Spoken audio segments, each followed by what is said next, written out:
اعوذ باللہ من الشیطان الرجیم بسم اللہ الرحمن الرحیم۔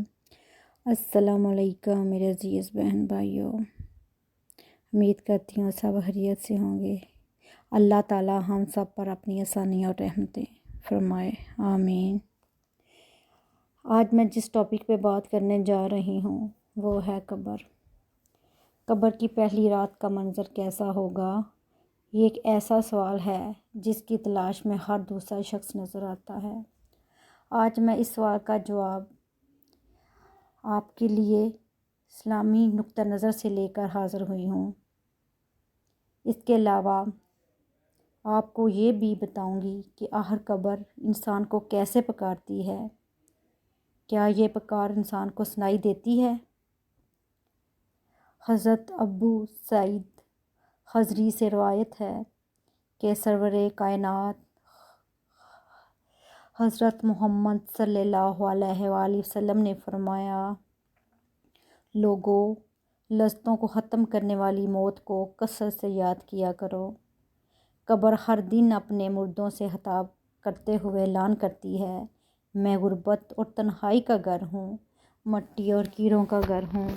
جب مومن کو دفن کیا جاتا ہے تو قبر اسے مرحبا کہتے ہوئے خوشخبری سناتی ہے کہ میری پشت پر چلنے والوں میں تم بڑا محبوب تھا، آج میں تیری ہو گئی اور تو میری طرف آ گیا، تو اب میرے احسان کو دیکھ لے گا۔ یہ کہہ کر قبر تا حد نگاہ کشادہ ہو جاتی ہے اور جنت کا دروازہ اس کے لیے کھول دیا جاتا ہے، جہاں سے اس کو جنت کی تازہ ہوا آتی ہے۔ حضرت ابو ہریرہ رضی اللہ تعالیٰ عنہ کا بیان ہے کہ رسول صلی اللہ علیہ وآلہ وسلم ایک جنازے میں شریک ہوئے، پھر فرمایا میں بھی آپ صلی اللہ علیہ وسلم کے ہمراہ تھا۔ آپ صلی اللہ علیہ وسلم ایک قبر کے پاس بیٹھ گئے اور فرمایا، یہ قبر ہر دن بآواز بلند کہتی ہے، اے آدم کی اولاد، تو کیوں مجھے بھول گیا؟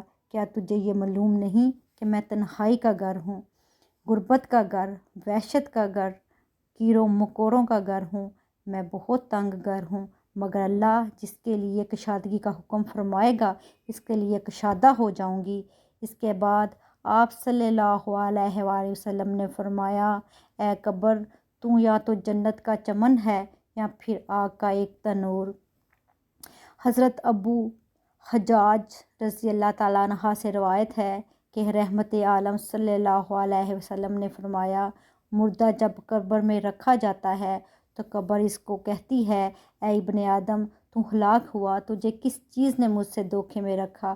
کیا تجھے معلوم نہ تھا کہ میں فتنہ، تاریکی اور کیڑوں مکوڑوں کا گھر ہوں؟